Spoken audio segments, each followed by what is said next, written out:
Security. Of course, you know what's going on in the country, but this time we're joined by Shedrack Madlion. He's a farmer. Thank you for coming on this morning. Money.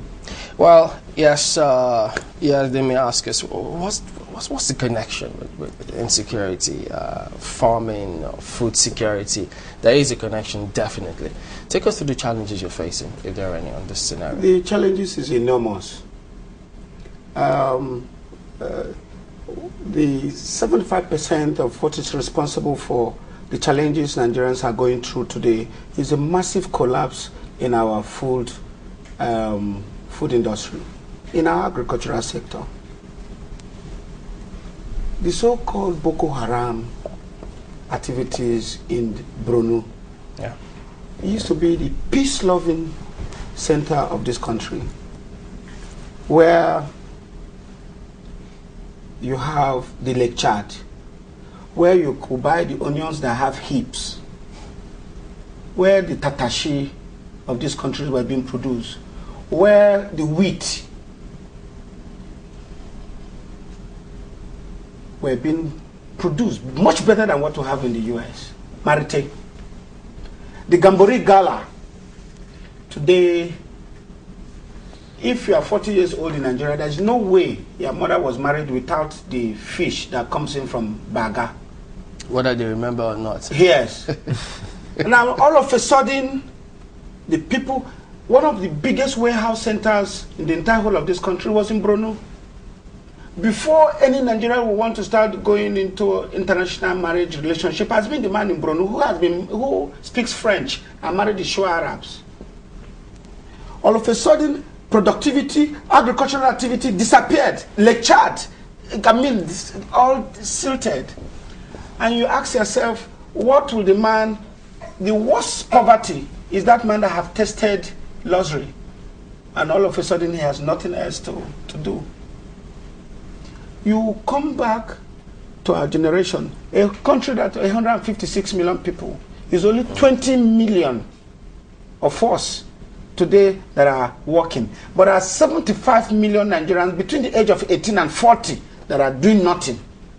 Army of youths woke up in the morning without an itinerary of what to do. So what's the connection with the security situation in the country now? Yeah. You ask the connection, you can see it. It is glaring today that there's nobody that will do much potato as good as the man in Jos. With all insurgents taking place here, that affects the price of food on the table. It will take you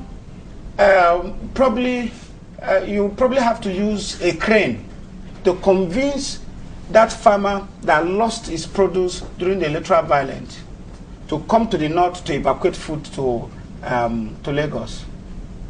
There's no insurance. There's nobody that has done it. As long as this insurgency is going on today, we're all going to pay for it because the price of food, the production ratio has dropped by 47%. I was going to focus on that change. Now, Plateau State was one state in Nigeria where all the vegetables, beautiful vegetables from various parts of the world, are being grown because they are on the plateau because of the climatic condition. The vegetation suits everything, from the green pepper, cabbage, lettuce, blackberries, apple are grown in plateau.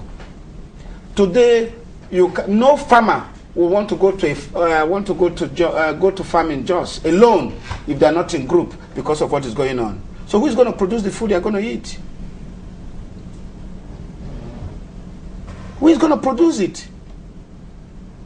What the American senator has said here is that he's the everyday man that will suffer this whole thing. Watch out and see today a bag of maize is 7,000 naira. That is a common man's food. Samina Kalere, Yarakaswa, these are places where this food comes out from. For the first time in the history of this country, the king of all crops was ready. We have to wait for Taraba to substitute yam because there were no yam coming in from Patege or Benue or Nasarawa.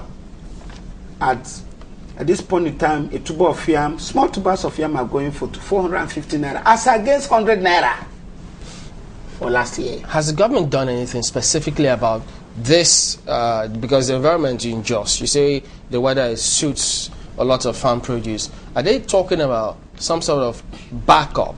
Because, I mean, this has been on for a while, and that food, that crop seems to be suffering.